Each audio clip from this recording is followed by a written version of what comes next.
welcome to another episode of Eat Clean 101. And this is kind of an impromptu one. I just decided it would probably be a great thing to share with you two things, because I keep on talking to a lot of my clients about Kabocha Squash. So I wanted to show you how simple it is to prepare. And then I also wanted to show you what Steve and my typical dinner will often look like, and then how I adapt it so that Jacob can also have some good food for dinner. And what you'll hear in the background, ironically, we've got an Elmo playlist going on, and it's a perfect playlist for this, and it's about Elmo trying some new foods and just going for it and trying it. So if you're not sure, if you don't think you'll like it, just try it, and trust me, you'll like it. So just really quickly, easiest dinner that you can make, the big salad. So what Steve and I, this is our usual go-to. We mix it up with what goes in here. Sometimes I'll do some kale, or like today I've got some of this white stuff, the crunchy white stuff, delicious. It's jicama, jicama. Proper, I'm not Mexican, but that's how you say it, jicama. And we've got some tomatoes. We've got some baby cucumbers, and the bottom is a pre-packaged, pre-washed cabbage. So that would be our salad. I'm also going to chop in some peppers, and I've got some pre-cooked chicken breast in the fridge, which I'm going to put on there. And then if I have time, I will make a dressing from scratch, but tonight I just had a really busy day, and I've got some more stuff that I want to do, and just like happens, and what I talk about in the website and a lot of my writing material is you have an ideal that you want to aspire to achieve, and you can't always quite do the ideal, so you do the best you can. So tonight we're still having a really good dinner, but I am doing a store-bought salad dressing. One of those salad dressings that we love on this, works really nicely, is Kraft poppy seed. And what I do is I water it down. So I take the bottle, I dump out half at half water, and that's how we dress up the salad. So with the Kabocha Squash, I might be doing information overload, but I just wanted to quickly show you guys this as well. So this is a Kabocha Squash. I've started to prepare it just as I would, almost like cutting open a pumpkin. And so I'll just show you what the inside looks like. I alluded to the fact that you probably want some good knives. And these are actually quite good knives. But you can see how tough the kabocha is. Steve just got me these knives, and before that, I love doing this dish. It was a bit of a pain. I'm just pulling the compost over here. It was a bit of a pain to do because my knives weren't very sharp, so I got quite the strength workout doing it. So there's the inside of the Kabocha Squash. I'm just going to scoop it out with clean hands. Just use my hands, scooping it out. Okay, so I'm just going to do one side and chop it up so you see the size. What I then am going to do is I'm going to make a little marinade out of soy sauce and stevia, a little bit of pumpkin pie spice.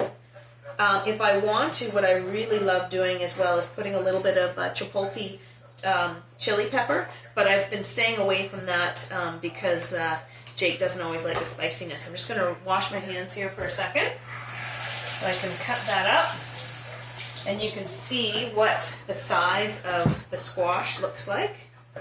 So I'm just going to slice this up. So what I'm doing this for is, you know how I pre-make my lunches for the week. I forgot that the grandmas were coming tomorrow. One of the grandmas is coming tomorrow to watch Jake, and I always want a lunch prepared for them. So I was short one lunch, so this Kabocha Squash will be both for Jake's dinner, and then it'll form a majority of the starchy carb for my lunch tomorrow. So that's another way to save time. Okay. Yeah. You can try that. That's a jicama. So I'm still working towards getting Jake to eat raw vegetables. He will eat slowly but surely. He's eating some cooked vegetables, but you know, it's a challenge, and I just assumed that my child would love vegetables, but I'm constantly just trying and encouraging him to eat veggies, and slowly but surely it's coming. So this is about the size of what you want the squash, and I'm just going to pause the video and we'll come back in a second, and I'm going to show you how to make the marinade and then how to lay it on a baking sheet with parchment paper. Parchment paper is not absolutely essential, but it does help with the cleanup. So if this oozes and drips down, you just toss the parchment paper when you're done in the compost, and you've got an easy cleanup. So I'll come back in just a few minutes, and we'll finish up with the squash, and I'll finish up as well with our big salad. We'll talk to you soon. Talk to you soon.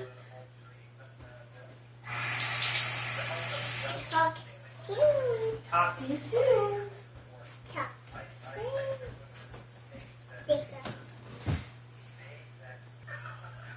Can you smile? Okay, so we're back for the second part of what to do with the Kabocha squash, and as well finishing up our big salad for dinner. This is parchment paper, so I'm just going to lay it out on my baking sheet, which I haven't greased. It's just parchment paper goes down, and that functions as the non-stick part. I'm just going to cut that across. So parchment paper doesn't light on fire in the hot oven. So I'm cooking the Kabocha squash at 375. Just put this off to the side for a second. And for the marinade that I was talking about, can I use that, buddy?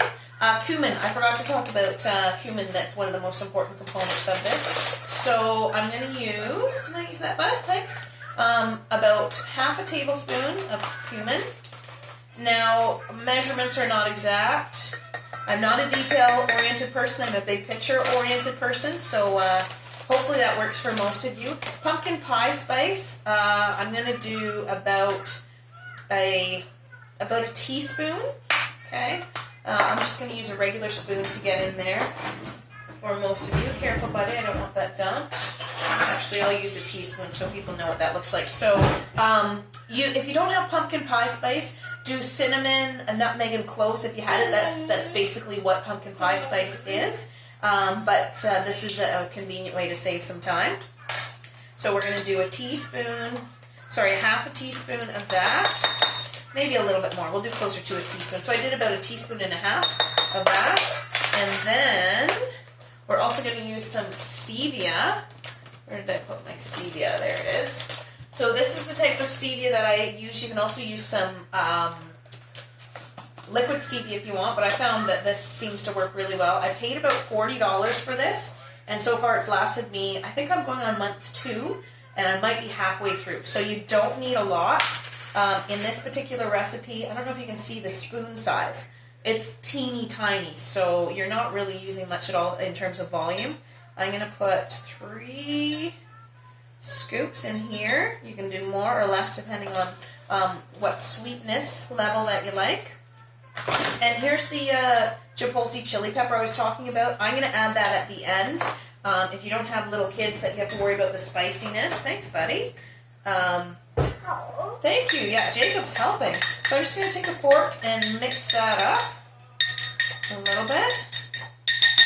And, Kabocha squash is in here. One thing I forgot to mention, which is so cool about Kabocha squash, you can eat the skin. So you don't have to skin it, and the skin is actually surprisingly delicious. So I'm just going to take this, I'm going to sprinkle this over top of the Kabocha squash, and then I'm going to get in there with my hands, and I'm going to mix it up with my hands. So I have not added the soy sauce yet. First I just do the spices and mix them with my hands. Cool thing about a lot of the recipes that I do, if my little helper gets in there, it's not the end of the world, and he feels like he can participate and learn how to cook. And you know, the more he gets involved in the cooking, the more he's probably liable to actually eat what we're cooking. That's my theory anyways. And he has actually recently, he really does enjoy this squash, so that's a huge win.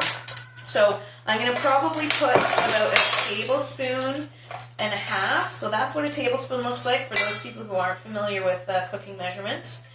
So about a tablespoon. Let's do 2 tablespoons of soy sauce. and a little tiny bit for Jake. There we go. And once again, we mix it up with our hands. Thank you, sweetie. Okay, and that's it. We are done. So I'm going to take my...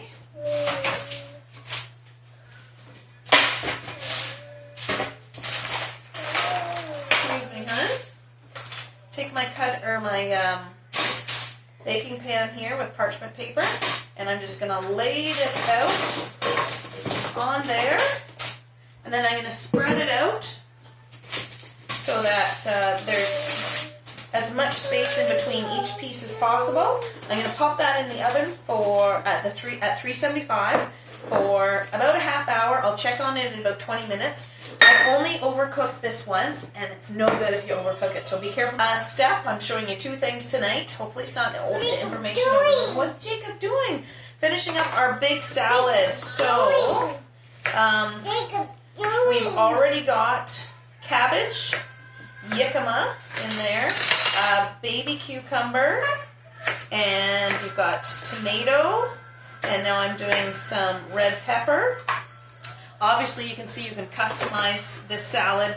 What I'm basically showing to you is, some of the variety that can go in, and as well the size of a salad. A lot of people will say, there's no way a salad will fill you up. And I tell people about my big salad, but until you see how big it is, people may not believe.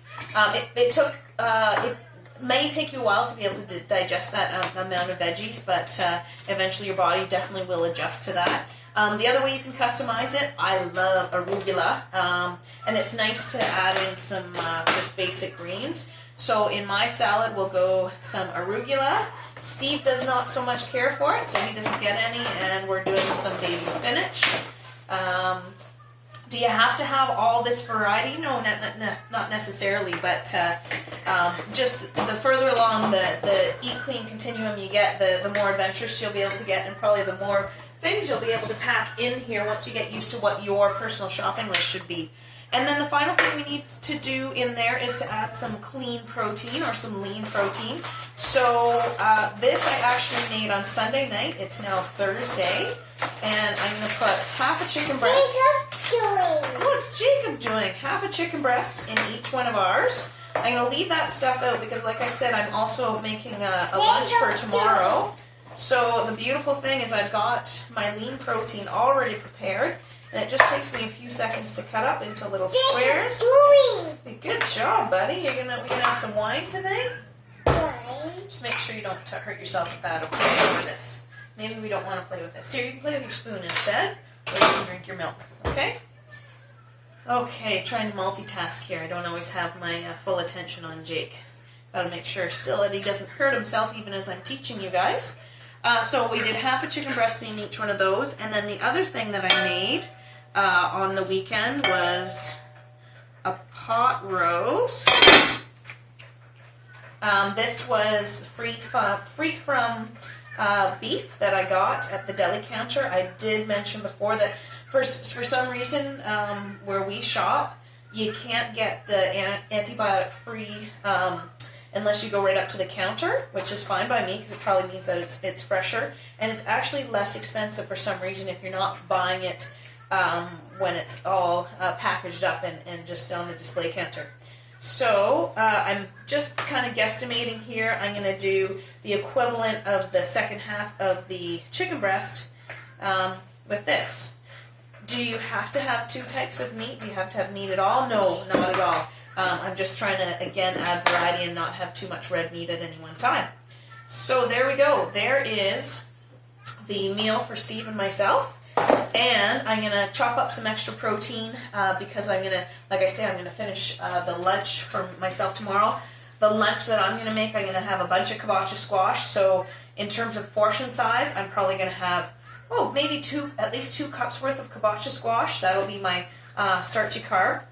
And then I'm going to have some lean protein, and I might put it back on some of that arugula, and then, so that's it. So hopefully you learned a little bit more tonight, what a big salad looks like, wonderful dinner that you can do, and then as well, a way that you can make a quick and simple lunch while you're doing this. What I was going to be feeding Jake was some Kabocha squash and some of the chicken and some beef, and he may need some sort of extra starchy carbohydrate. I may make some lentils, or I think I've got some pasta in there from the other night. So anyways, we'll talk to you soon, and thanks so much for joining in.